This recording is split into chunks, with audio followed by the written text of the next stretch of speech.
Hello students, welcome to let's learn it. आज का हमारा टॉपिक है मॉडल ऑक्सिलरी, जो कि बीएस सेमेस्टर 4 में कंपलसरी इंग्लिश का एक ग्रामेटिकल टॉपिक है। इससे पहले आई थिंक सेमेस्टर 1 में आपने प्राइमरी ऑक्सिलरी के बारे में पढ़ा होगा। प्राइमरी ऑक्सिलरी जिनको हम हेल्पिंग वर्ब्स भी बोलते हैं, यानी कि सहायक क्रियापद, जिनका यूज सेंटेंस में मेन वर्ब के साथ होता था। तो यहाँ पे सेमेस्टर 4 में आपको पढ़ना है मॉडल ऑक्सिलरी, यानी कि मॉडल वर्ब्स। तो मॉडल वर्ब्स का भी यूज सेंटेंस में मेन वर्ब के साथ होता है to express different situation. Means modal verbs जो है वो अलग अलग सिचुएशन को एक्सप्रेस करता है। फॉर एग्जाम्पल, अगर परमिशन देनी है या फिर परमिशन लेनी है तो उस सिचुएशन में कैन में कुड का यूज़ होता है। अगर पॉसिबिलिटी दिखानी है तो वहाँ पे मे, माइट, कैन का यूज़ होता है। तो अब हम देखेंगे इन मॉडल वर्ब्स को एग्जांपल्स के थ्रू डिफरेंट सिचुएशन के साथ। फर्स्ट हम बात करेंगे पॉसिबिलिटी, यानी कि संभावितता। जब हमें ऐसा एक्सप्रेस करना है कि ये चीज़ शायद हो सकती है, तो यहाँ पे इस चीज़ को, इस सिचुएशन को एक्सप्रेस करने के हम कौन से मॉडल वर्ब्स का यूज़ करेंगे? तो कुड, मे एंड माइट का यूज़ करेंगे। तो ये तीनों मॉडल वर्ब्स का यूज़ होगा इस सिचुएशन को एक्सप्रेस करने के लिए, यानी कि पॉसिबिलिटी दिखाने के लिए हम इन तीनों मॉडल वर्ब्स का यूज़ करेंगे। तो यहाँ पे फर्स्ट सेंटेंस है, अंकित में become the youngest hockey player ever. तो यहाँ पे अंकित जो है, ऐसे चांसेस है कि शायद वो youngest hockey player, first youngest hockey player बन सकता है। तो इसके ऐसे चांसेस है। तो यहाँ पे शायद, तो उसके लिए यहाँ पे यूज़ हुआ है मे। देन दूसरा सेंटेंस है, she could go to the party this weekend. तो यहाँ पे जो कुड का यूज़ हुआ है उसको आपको यहाँ पे उसको पास्ट के सेंस में नहीं लेना, यानी कि ये भूतकाल में यूज़ हुआ है इस सेंस में आपको नहीं लेना। ये जब पॉसिबिलिटी दिखानी है तो वहाँ पे कुड का जो यूज़ होता है वो पास्ट में नहीं होता, वो चीज़ आपको ध्यान में रखनी है। तो यहाँ पे she could go to the party this weekend means इस हफ्ते शायद वो पार्टी में जा सकती है। तो यहाँ पे कुड का यूज़ हुआ है। देन नेक्स्ट सेंटेंस है, he might go to the party tomorrow night. तो यहाँ पे यूज़ हुआ है माइट का, कोई चीज़ हो सकती है उसको दिखाने के लिए कि शायद वो पार्टी में जा सकता है टुमारो नाइट, कल रात वो पार्टी में शायद जा सकता है। तो ऐसा दिखाने के लिए, वो पॉसिबिलिटी दिखाने के लिए यहाँ पे माइट का यूज़ हुआ है। तो यहाँ पे एक बात मैं बता दूँ कि यहाँ पे मे, कुड एंड माइट का जो यूज़ हुआ है, तीनों मॉडल वर्ब्स का यूज़ हुआ है पॉसिबिलिटी दिखाने के लिए कि ये चीज़ शायद हो सकती है। तो आप कंफ्यूज हो सकते हैं कि तीनों ही पॉसिबिलिटी दिखा रही है, तो हम पर्टिकुलर सेंटेंस में कौन सा पर्टिकुलर मॉडल वर्ब को यूज़ करेंगे। तो हम मे का यूज़ कब करेंगे? तो मे का यूज़ हम सेंटेंस में तब करेंगे जब चांसेस ज़्यादा हो। किसी भी चीज़ का होने के जब चांसेस हाई होते हैं तब हम मे का यूज़ करेंगे। एंड किसी भी चीज़ के होने के जो चांसेस है वो लो हो, मीन्स कोई चीज़ हो सकती है ऐसे चांसेस कम हो, तब हम यूज़ करेंगे कुड एंड माइट का। तो इन तीनों मॉडल वर्ब्स में जब हम पॉसिबिलिटी दिखाने के लिए तीनों का यूज़ करते हैं तो तीनों में यही डिफरेंस है कि मे का यूज़ तब करेंगे जब चांसेस ज़्यादा है एंड कुड एंड माइट का यूज़ हम तब करेंगे जब चांसेस कम है किसी भी चीज़ के होने का। नेक्स्ट है परमिशन, मीन्स आपको एक्सप्रेस करना है ऐसी सिचुएशन जहाँ पे परमिशन लेनी है या फिर देनी है। तो उस जगह पे आप कौन से मॉडल वर्ब्स का यूज़ करेंगे?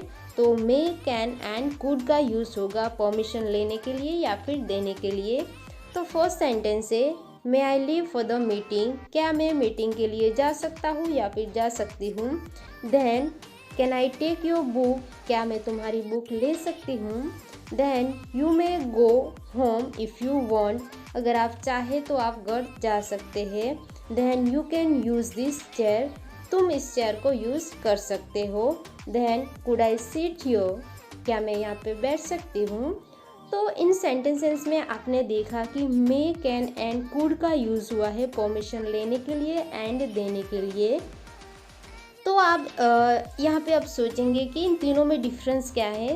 तो डिफरेंस ये है जब आप मे के साथ किसी से परमिशन लेते हैं तो वहाँ पे आप पोलाइटनेस दिखाते हैं, रिस्पेक्ट दिखाते हैं। मीन्स आपसे कोई बड़ा है, उनसे आपको परमिशन लेनी है, तो वहाँ पे आपको यूज़ करना है मे, क्योंकि वो ज़्यादा फॉर्मल होगा एंड वहाँ पे आप पोलाइटनेस भी दिखाएंगे, वहाँ पे रिस्पेक्ट भी दिखेगी उनके प्रति। तो उस ऐसे सिचुएशन में आपको यूज़ करना है मे जो है वो ज़्यादा फॉर्मल एंड पोलाइटनेस दिखाता है, रिस्पेक्ट दिखाता है। और कैन का यूज़ कब कर सकते हैं, तो कैन का यूज़ जब हमसे कोई छोटा है, उनसे किसी भी चीज़ की परमिशन लेनी है, तो वहाँ पे हम कैन का यूज़ कर सकते हैं। देन कुड का यूज़ कब करेंगे, तो कुड का यूज़ जो है वो सिर्फ और सिर्फ परमिशन लेने के लिए यूज़ होगा। किसी भी चीज़ में परमिशन देने के लिए कुड का यूज़ नहीं होगा। मीन्स यहाँ पे can I take your book, तो वहाँ पे येस यू कैन, वहाँ पे ऐसे ही हम रिप्लाई कर सकते हैं, वहाँ पे कुड का यूज़ नहीं होगा। और परमिशन लेने के लिए ही सिर्फ हम कुड का यूज़ करेंगे। परमिशन लेने के लिए कैन का भी यूज़ होगा, लेकिन कुड का यूज़ परमिशन देने के लिए नहीं होगा। इस चीज़ को आपको ध्यान में रखना है। तो आई होप इन तीनों में डिफरेंस क्या है, कब कौन सा मॉडल वर्ब यूज़ करना है परमिशन देने के लिए एंड लेने के लिए, तो वो चीज़ आपको समझ में आ गई होगी। देन एबिलिटी, यानी कि किसी भी इंसान में या फिर हमारे में कोई कुशलता है, यानी कि स्किल्स है या फिर एबिलिटी है, कोई क्षमता है, उसको दिखाने के लिए हम यूज़ करेंगे कौन से मॉडल वर्ब्स का, तो कैन एंड कुड का यूज़ होगा एबिलिटी दिखाने के लिए। तो यहाँ पे इससे पहले हमने जो दो सिचुएशन देखी, वहाँ पे जो कुड का यूज़ हुआ वो पास्ट के सेंस में नहीं होता था, लेकिन यहाँ पे जो कुड का यूज़ होगा वो पास्ट के सेंस में ही होगा, यानी कि भूतकाल के सेंस में यूज़ किया जाएगा। मीन्स एबिलिटी दिखानी है, वहाँ पे जब हम कुड का यूज़ करेंगे तो वो पास्ट की चीज़, कोई पास्ट में जो भी क्षमता रही किसी भी इंसान की, जो स्किल्स रहे थे, उसको दिखाने के लिए कुड का यूज़ होगा। तो एबिलिटी दिखाने के लिए कुड का जो यूज़ होगा वो पास्ट के सेंस में होगा। तो यहाँ पे सी कैन स्पीक मैनी लैंग्वेजेस, यानी कि किसी इंसान की एबिलिटी को दिखा रहा है, क्षमता को दिखा रहा है कि वो बहुत सारी लैंग्वेजेस बोल सकती है, तो उसको दिखाने के लिए हमने कैन का यूज़ किया है। Then he could play many games when he was in school, तो यहाँ पे किसी इंसान की स्किल्स या फिर क्षमता दिखाने के लिए हमने जो कुड का यूज़ किया है वो भूतकाल के सेंस में किया है, यानी कि वो अपने स्कूल टाइम में, जब वो स्कूल में था तब वो बहुत सारी गेम्स खेल सकता था। तो यहाँ पे कुड का जो यूज़ हुआ है वो पास्ट के सेंस में हुआ है। नेक्स्ट है रिक्वेस्ट। जब हमें किसी भी चीज़ के लिए रिक्वेस्ट करनी होती है, विनती करनी होती है, तब हम कौन से मॉडल वर्ब्स का यूज़ करते हैं, तो can, could, would and will का यूज़ करते हैं। तो इन चारों में क्या डिफरेंस है जब हम रिक्वेस्ट करते हैं, तो चारों में यही डिफरेंस है कि जब कैन एंड विल का यूज़ करते हैं तो वो लेस पोलाइट होते हैं। अगर हमें किसी से ज़्यादा अच्छे से विनती से बात करनी है, विनम्रता से बात करनी है, तो हमें कैन एंड विल का यूज़ नहीं करना चाहिए, तब हमें यूज़ करना चाहिए कुड एंड वुड का, क्योंकि कुड एंड वुड जो है वो ज़्यादा पोलाइट है। सो यही डिफरेंस है इन चारों में। आई होप आप इसको ध्यान में रखेंगे। सो फर्स्ट सेंटेंस है can you open the door please. तो इस सेंटेंस में कैन का यूज़ हुआ है। तो जब हम अपने से किसी छोटे से किसी भी चीज़ के लिए रिक्वेस्ट करते हैं तो वहाँ पे हम कैन का यूज़ कर सकते हैं। Then could I sit your please, तो यहाँ पे हमने कुड का यूज़ किया है, क्या यहाँ पे मैं बैठ सकती हूँ, यहाँ पे हमने कुड का यूज़ किया है। तो यहाँ पे हमने थोड़ी सी विनम्रता दिखाई है, पोलाइटनेस के साथ बात की है। Then will you bring that book please, तो यहाँ पे हमने विल का यूज़ किया है, तो वो थोड़ा सा लेस पोलाइट हो जाता है। Then would you mind if I use your mobile phone, तो यहाँ पे हमने वुड का यूज़ किया है, यहाँ पे हमने पोलाइटनेस दिखाया है। देन ऑफरिंग हेल्प मीन्स जब हम किसी को हेल्प ऑफर करते हैं कि क्या मैं ये चीज़ आपके लिए कर दूँ या फिर क्या ये चीज़ मैं आपके लिए कर सकता हूँ, तो वहाँ पे हम यूज़ करते हैं शैल एंड कैन का। For example shall I open the door means जब हम किसी के लिए कोई डोर ओपन करने की बात की है कि क्या मैं ये दरवाज़ा आपके लिए ओपन कर दूँ, तो वहाँ पे हमने हेल्प ऑफ़र की है, तो वहाँ पे हमने यूज़ किया है शैल का। Then can I help you, तो क्या मैं आपकी हेल्प कोई मदद कर सकता हूँ, तो वहाँ पे हमने यूज़ किया है कैन का। इन शॉर्ट हम जब किसी को हेल्प ऑफर करते हैं तब हम शैल एंड कैन का यूज़ कर सकते हैं। देन सजेशन एंड एडवाइस, तो यहाँ पे हम सलाह की जब बात है तब हम यूज़ करेंगे शुड एंड ought to का। For example he should start working for the upcoming project, तो उसको अपकमिंग प्रोजेक्ट के लिए अभी से जो काम जो है वो शुरू कर देना चाहिए। तो यहाँ पे हमने शुड का यूज़ किया है, तो एक सलाह के तौर पे इस बात को बोला है, तो यहाँ पे यूज़ किया है शुड का।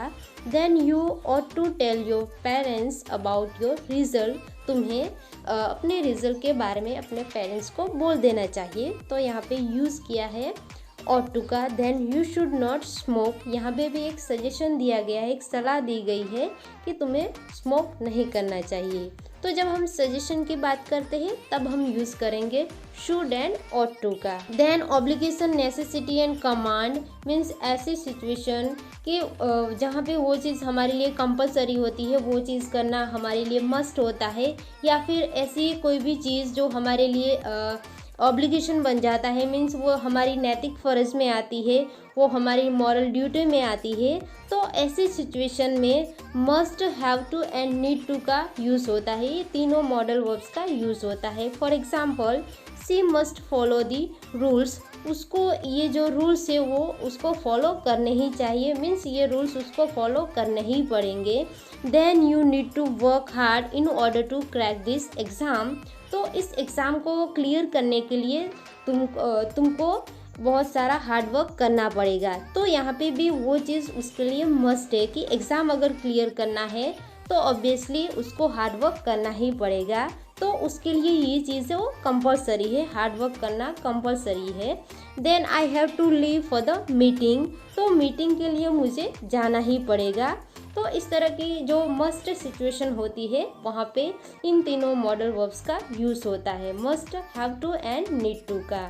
सो यहाँ पे हमने इस मॉडल वर्ब्स का जो कॉन्सेप्ट है इसको समझने का ट्राई किया है शॉर्ट में, हम इसके डेप्थ में नहीं गए, बट फिर भी आई होप ये वीडियो आपके लिए एग्ज़ाम में हेल्पफुल रहेगा। Thank you.